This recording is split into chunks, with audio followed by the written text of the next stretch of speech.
小静不见了。更可怕的是，这些失踪案还在发生，并没有停止的迹象。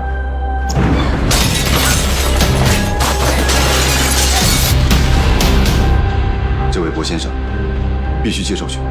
我只抓对穷凶极恶的罪犯，只有我才能抓到。这位美丽的淑女是您爱人吗？她是我的新助理。你为什么让我做助手？和今天是一番争议。他真是个天才。杀人了！杀人了！杀人了！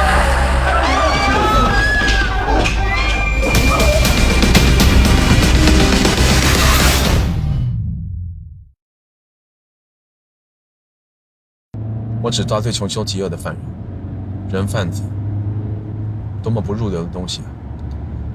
连环杀手才是我的菜。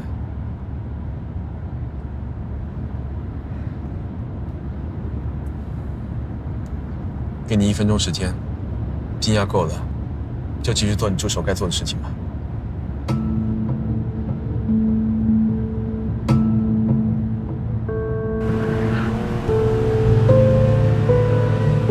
他怎么就能确定呢？为什么？从哪得出的结论？你等一下，他们想知道原因。回去之后做简报，让他们先找尸体。这事儿太大了，大家伙都等着呢。局长刚刚也来了，你让博教授先跟我们说说。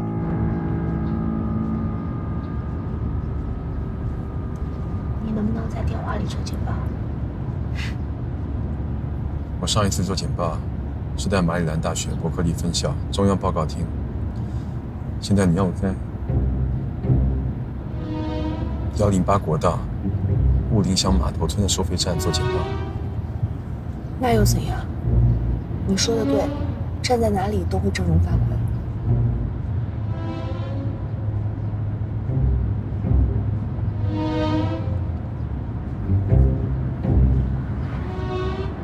是这样的，博教授现在正在准备简报内容，还有一些证据需要补充，现在没有空，等我们到了同事第一时间跟你们解释，到时候简报的内容也会更完善。出手都是骗子。闭嘴。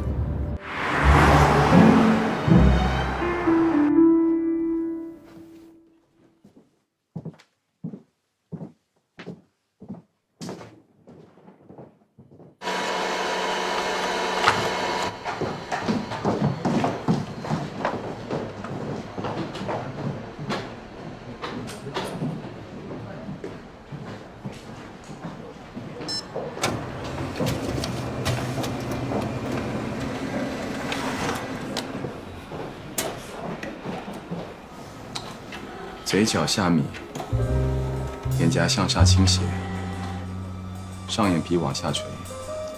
为什么我刚刚看到典型的痛苦表情，隐藏在你的平静里？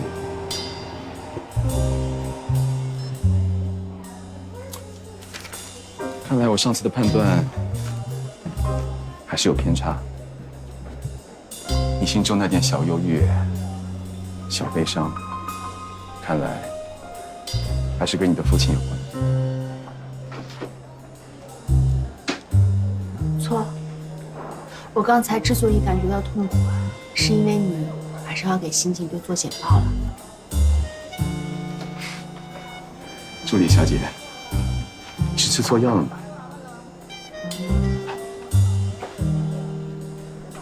正是因为我真的身为你的助理，所以我想真心的劝告你，里面那些人都是敬业爱岗的刑警。你等我给他们做简报的时候，能不能不要讽刺他们？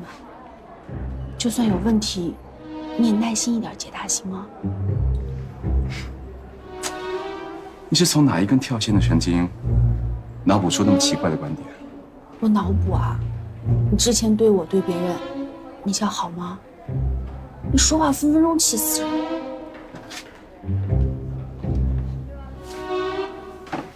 我讽刺人，从来都是因为智商上的差距，而不是仰仗专业优势。刑警跟我的工作性质根本不同，我又为什么会讽刺他们不懂犯罪心理呢？你们需要找的嫌犯，他有点小聪明，也算是细心。对于受害者，他也有一定的偏好。他并不是以暴力的方式带走受害者，他的沟通能力很强。他会和受害者有一段时间的沟通，请他吃饭，介绍工作，然后再把他带到一个他安排好的地方。他是独生，他在农贸市场附近租了房子，也可能是他父母亲留下的房子。他的家里就是他的作案地点。此人的活动范围很小，不会超过地图所标示的区域。大家都看到了，图中所标示的就是嫌犯活动舒适区。在这个区域范围里，根据我刚才所说的，重新的调查和收集受害者相关的信息，一定会有收获。等找到受害者的尸体之后，我会给出最完整的嫌犯画像。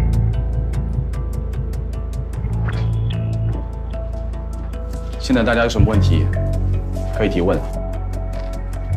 他为什么会住在农贸市场附近，也就是第一个失踪者失踪地点附近？他的确是比普通人聪明大胆，但也不过如此。以他有限的资历，第一次作案，他绝对不会选择在一个离家数公里的地方，而且他并没有把握去说服一个少年跟他去到这么远的地方。您确定那些孩子被谋杀了？失踪超过2周以上的人，被害的可能性超过90%以上。那薄教授，为什么要找到尸体以后就能给出完整的画像？因为他所有的内心诉求，最终都会反映在尸体上面。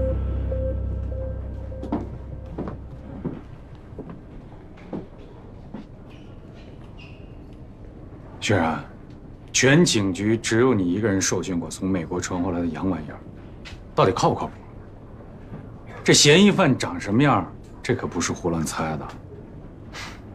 不是猜，薄教授应该是有推断依据的。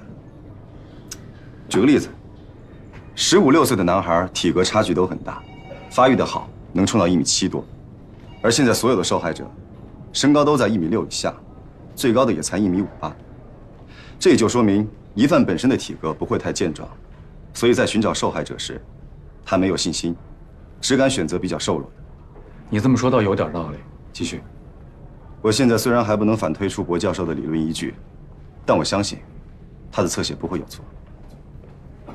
队长、副队，有新发现。按照队长的安排，2组在重新走访交子街一带的时候，有一个水果店的老板娘认出了3号受害者。她说，她记得曾经跟一个符合画像描述的男人一起走进了店里，买了一些水果。什么时候？老板娘说她记得很清楚，那天是11月5号，她的结婚纪念日。因为她着急回家，是她的最后一单生意，可对方不停地在挑来挑去，挑来挑去，弄得她很烦躁。11月5号。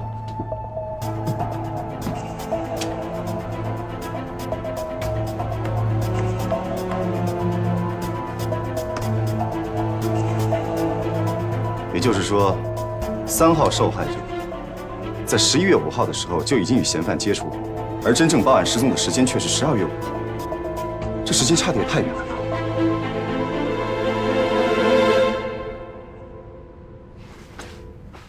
告诉我，你想要宣泄些什么？谁是你的第一个？是什么激发你的开始？而你又将变成什么样子？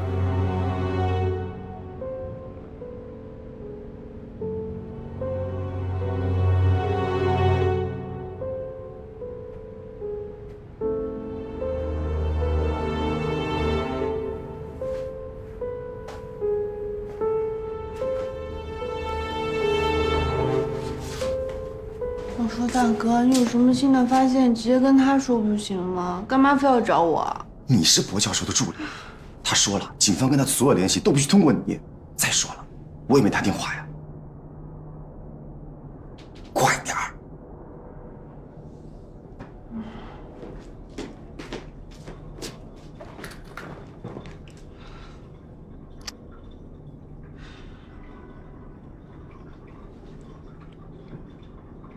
喂，薄教授，警方说他有一些新的发现，想要跟你。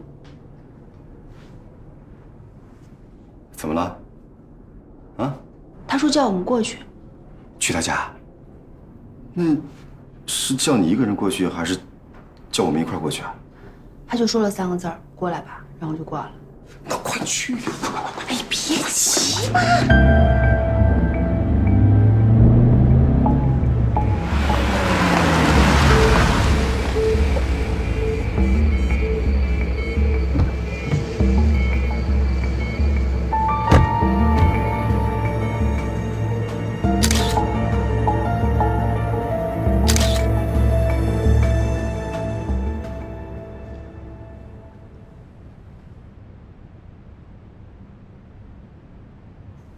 我想他是不会起来迎接你的。你有什么新的情况，就直接说吧。你别看他好像在发呆，你说什么他都听得见。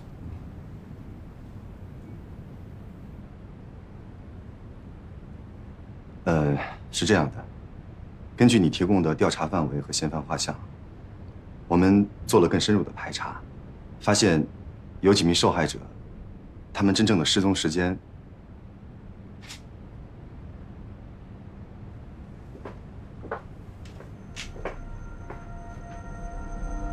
你都已经发现了。发现了，发现什么了？在农村乡下，15、16岁的男孩基本上就被视为成年人，所以他们所受到的照看还有监护，不可能和城里的孩子一样。的确是这样的，有的孩子真正的失踪时间与报案失踪时间存在着较大的误差。我已经把他们的失踪时间重新做了推断，你确认一下新的信息吧。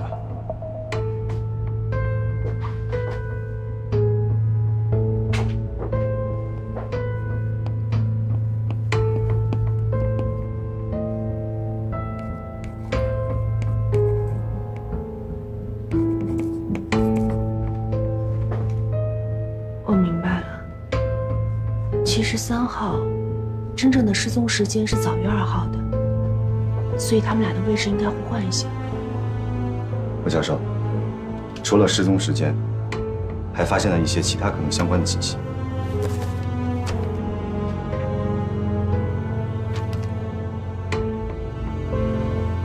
你真的相信这是一起连环谋杀案吗？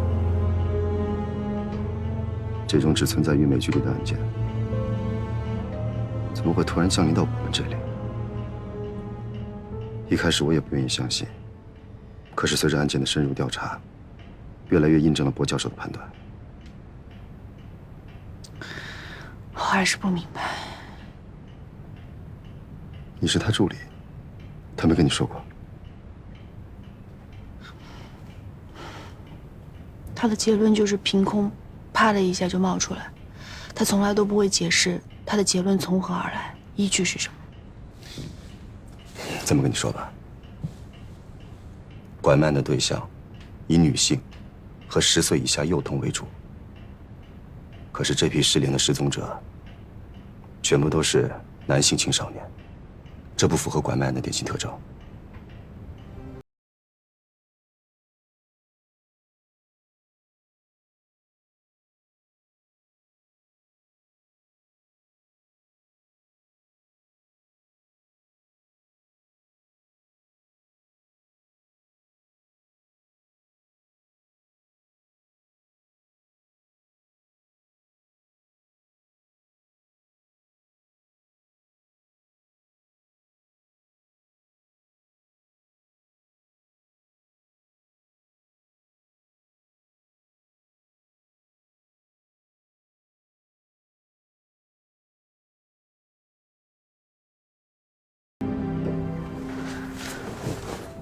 薄教授，我已经圈出了3个最有可能的埋尸点，你带你的人过去，立刻开始搜寻尸体。我这就去。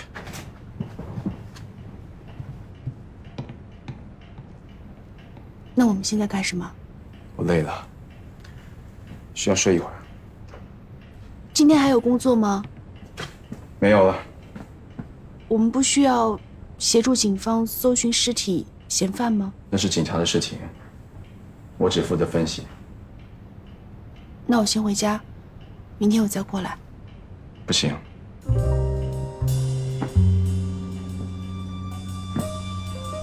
你现在的时间，全部都是属于我的。我先回家，有什么事情我随叫随到。不行。如果半夜需要看尸体的话，难道还有花时间开车去接你吗？如果能够第一时间抓到罪犯，也许就能阻止他杀害下一个人。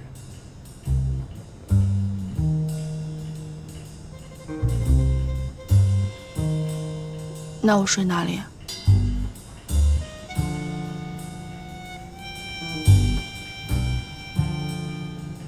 一般情况下不都是把床让给女士吗？你应该少看一点那种小说。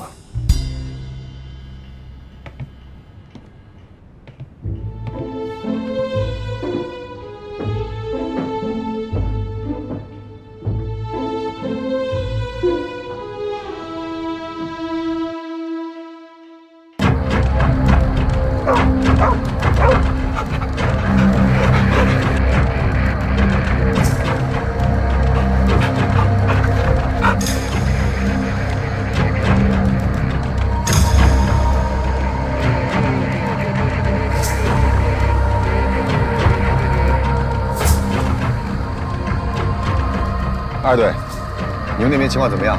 是没有发现。收到，继续搜索。部队，过来，这边有情况。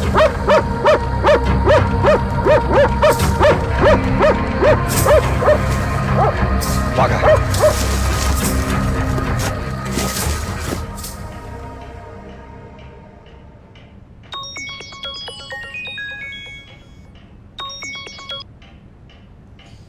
喂。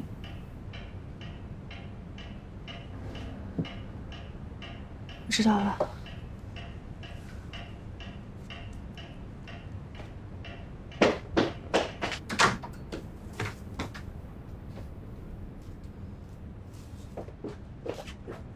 莫心言，醒醒！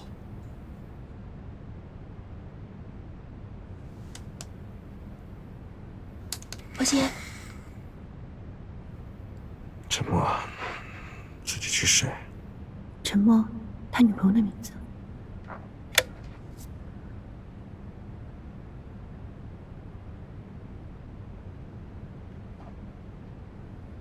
你怎么会出现在我房间里？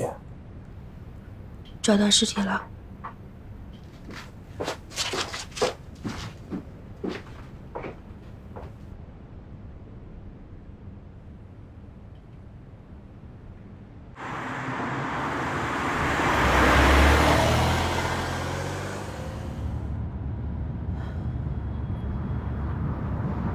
我明白，但只要还没找到尸体，就总觉得还有希望。希望孩子们只是被拐了，希望是你弄错了。我不会出错的。是啊，薛仁说了，尸体就在你指定的3个地点之一。现在警局的人都可佩服你了，以后也会对你的指导更认可的。我的指导原本就是最权威的，不需要任何人认同。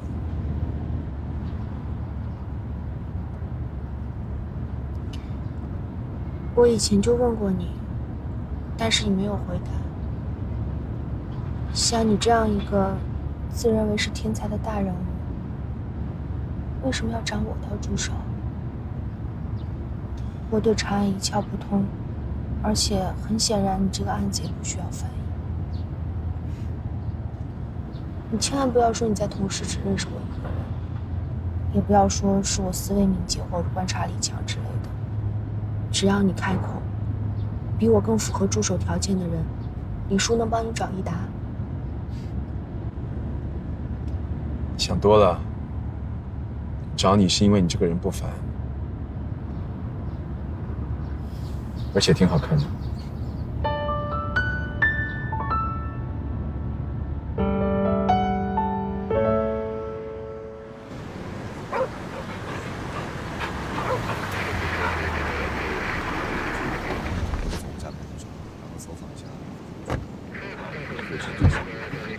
有没有发现什么可疑的人或者可疑的行迹？如果有的话，立即报告。是啊。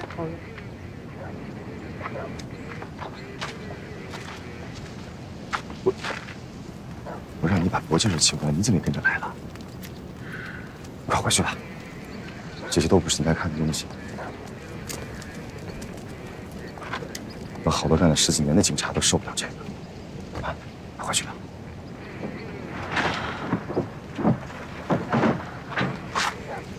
我回车里了。害怕了？我不想看。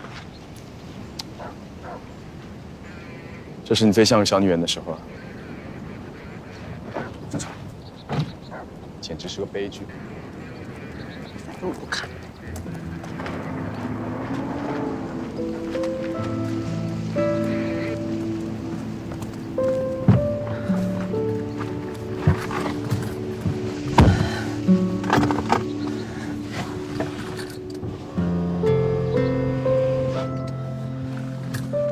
根据您的体温和心率，我感到您有一点紧张。我没事儿。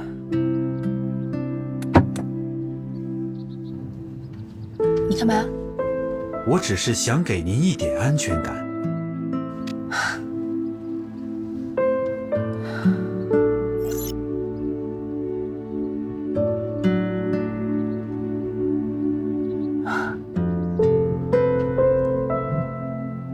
真体贴。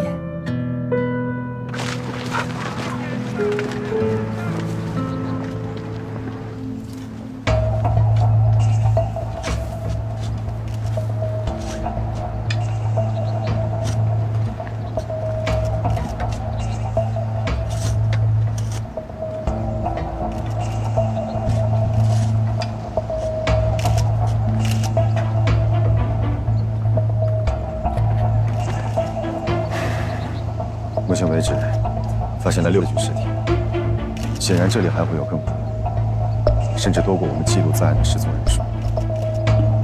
不是所有的孩子失踪了，都会有人为他们报案。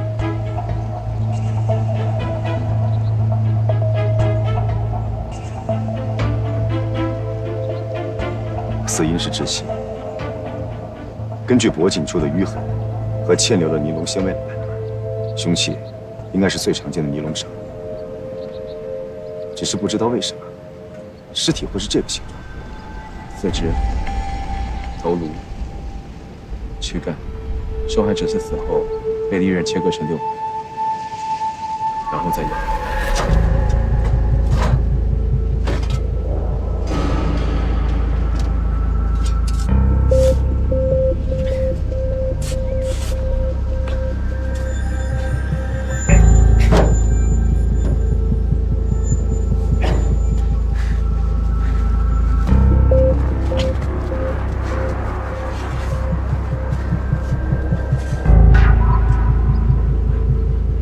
凶手分尸，一般都是为了更方便的处理尸体，而这个凶手杀人分尸后，却又将它们拼回整尸的形状，全部埋在了一起，甚至连器官和内脏都一块没上。这又是为什么？死亡时间，经法医出验，最长的是5个月，最短的1周左右。更精确的时间要等尸检之后才能确定。间隔期，尸体还没有全部找到，目前发现的最短间隔期大约有3周。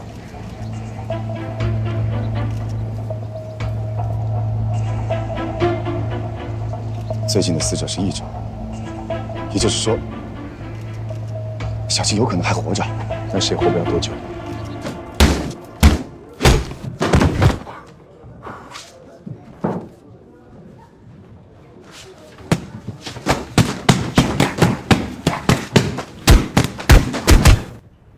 内心，你的欲望你的诉求，全都在这儿。你到底想说什么？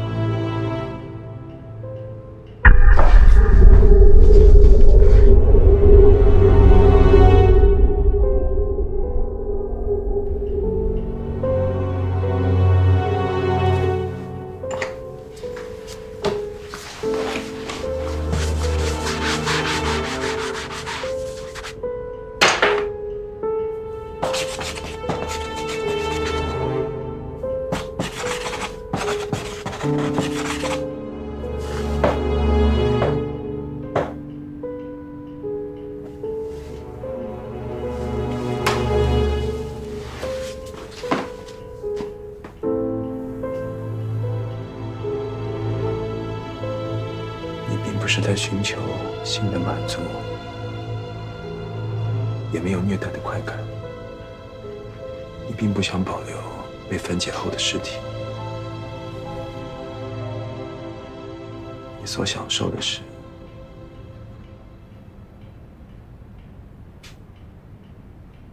杀戮，单纯的杀戮。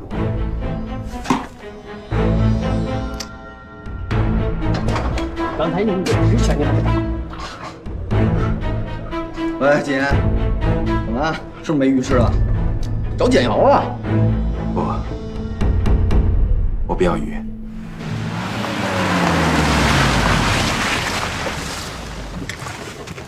这是2份新的尸检报告，你带给薄教授。我还要赶出纳室现场。已经有8份了，还会有更多吗？在现场挖掘停止以前，什么都很难说。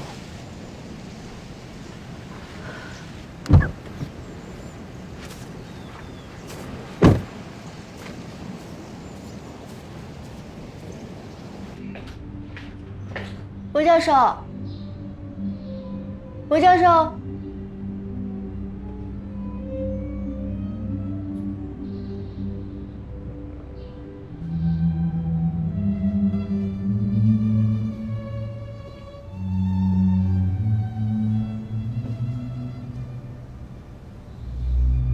薄金言，是你在里面吗？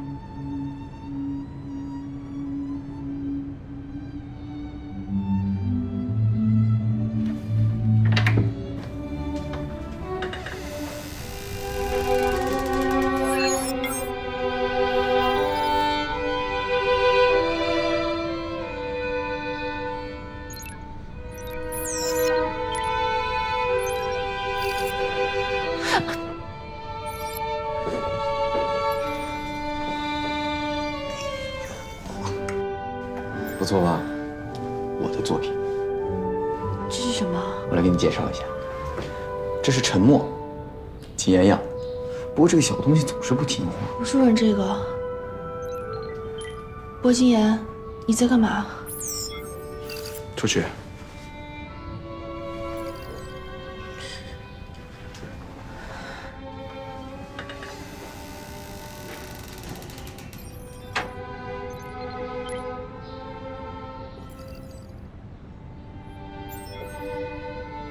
那是人体切割实验。他为什么要自己做实验啊？市局不是有法医办公室吗？那时间就来不及了。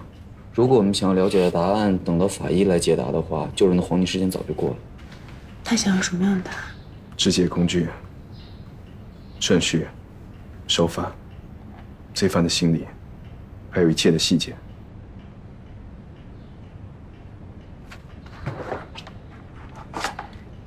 这是最新出的尸检报告。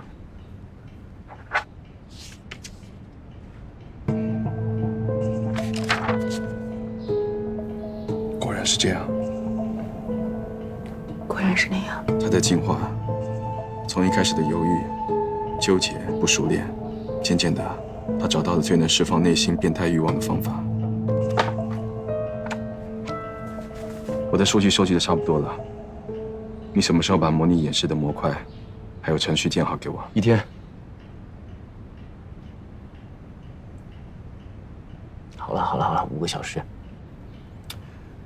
你立刻去安排吧。去安排什么？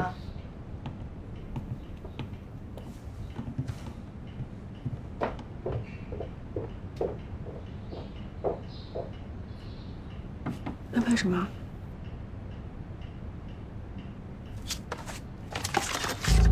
嫌犯在幼年会采用虐杀动物等方式发泄自己的杀人欲望，但随着时间的推移，他需要更高层次的满足。整个杀戮行为始于半年以前，他一定是在那个时间段受到了特定的刺激，比如失业、生意失败、亲人去世、恋人分手等等等等。你们现在所看到的，是他之前每一个受害者的情形再现。我们可以很明显的看出，最初的受害者先被砍断颈部，再是左右上肢与左右下肢，每一个肢解部分都有多次的刀砍痕迹。但到了最后一个受害者，罗教授，您是说这具尸体是在同一时间一下子被分解成6块的？2只手怎么能同时砍下6把刀？难道凶犯还有同伙？可是你也说过，整个案情全套模式都表明，凶犯是独立作案。再怎么配合默契的同伙，也不可能做到真正的同时切割。凶手的确是一个人。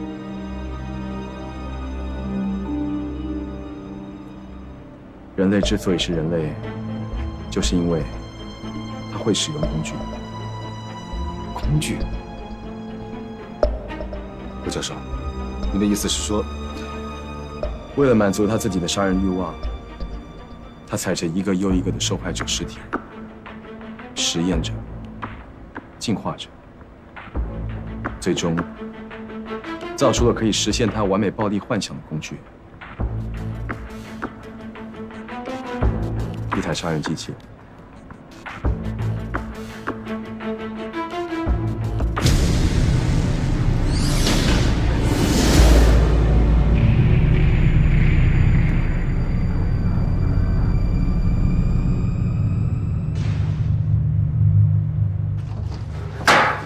瑶瑶，王叔，瑶瑶，我去过公安局了，警察说我小金可能还活着。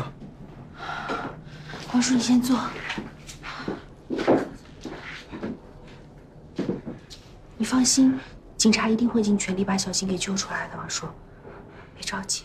听说办这个案子最关键的人就是那个住别墅从国外回来的专家。我砸过他的门，我得罪过他。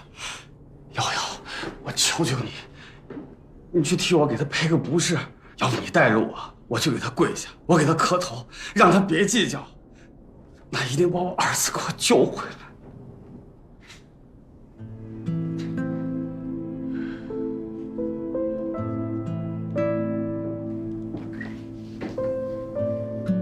王叔，你听我说，我先生对于之前的事儿根本都没有在意，他非常认真的在办这个案子。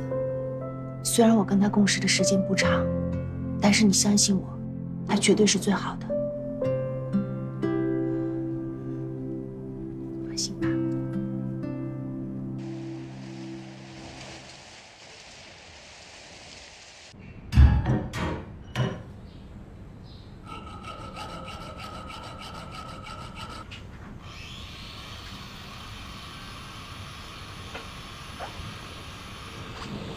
你真的相信吗？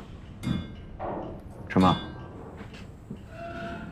变态杀人狂，还有杀人机器。在专业上，禁言的判断从来都没有错过。无论他的结论当时听起来是多么的不可思议，多么的异想天开，但是到事情的最后，往往都能证明他是对的。虽然很多时候我们也希望他错。他真的能做出来吗？就单凭尸体伤口的形状和力度什么的。杀人机器的事儿不知怎么就传了出去，而且越传越离谱，好多家长都不敢让孩子出门。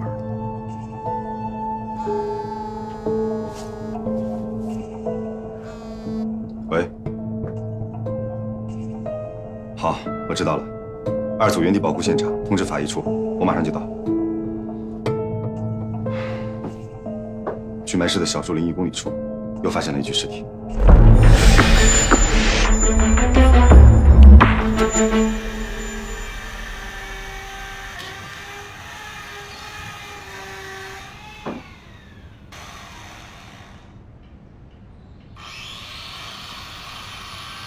这都一整天了，他不吃饭啊？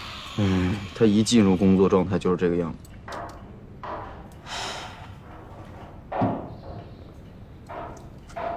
其实我能看到他的善良，虽然他都表现得那么平淡。你笑什么？他说的对。如果一个人有了敏捷的思维和细致的观察，他就有可能看到背后真正的灵魂。你说什么呢？没有声音了，大概成功了吧？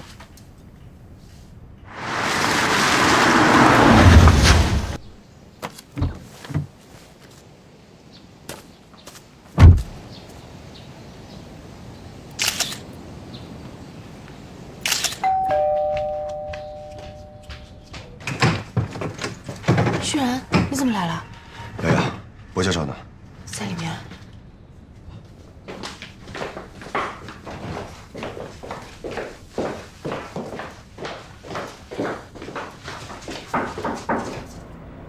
进来。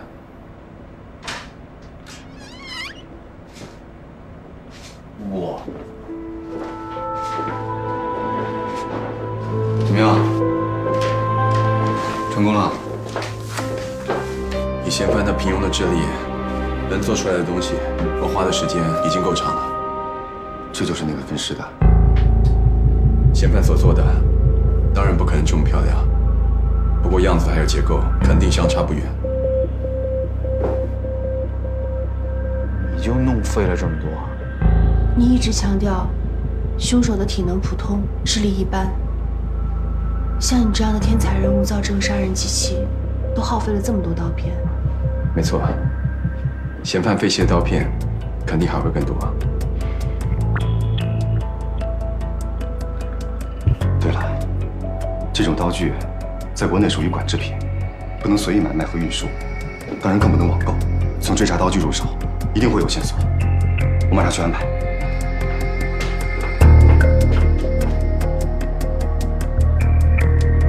这个人就是来看刀的。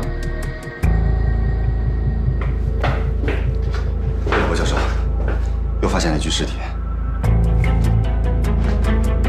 距离上次的埋尸点只有1公里。根据尸体的腐烂情况来看，这个人很有可能就是第一个被害者。从骨骼发育情况来看，死者和其他受害人一样，都是15岁左右的未成年男性。死亡时间大概应该在去年的1月中到2月初。我核查过相邻时间段的所有失踪档案，没有找到相符合的记录。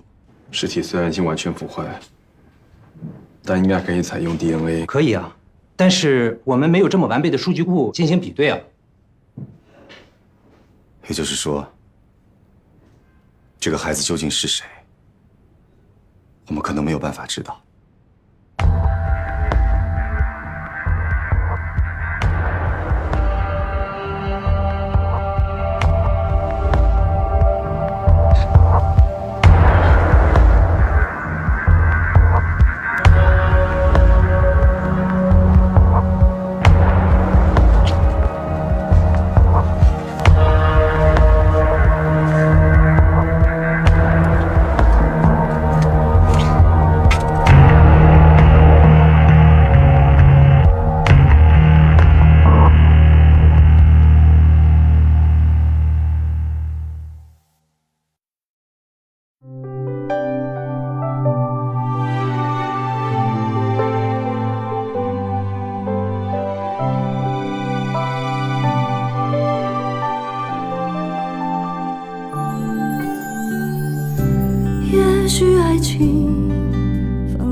经证明。一天一天，谁偷走生命的痕迹？请你伴我去，谁会伴我去？去到刹那清风里。今夜星光无力，我在约定之地，等待你终于把梦唤醒。黑暗烟火是你唯一证明，1000万颗心，一心都为你，与你长路共相依。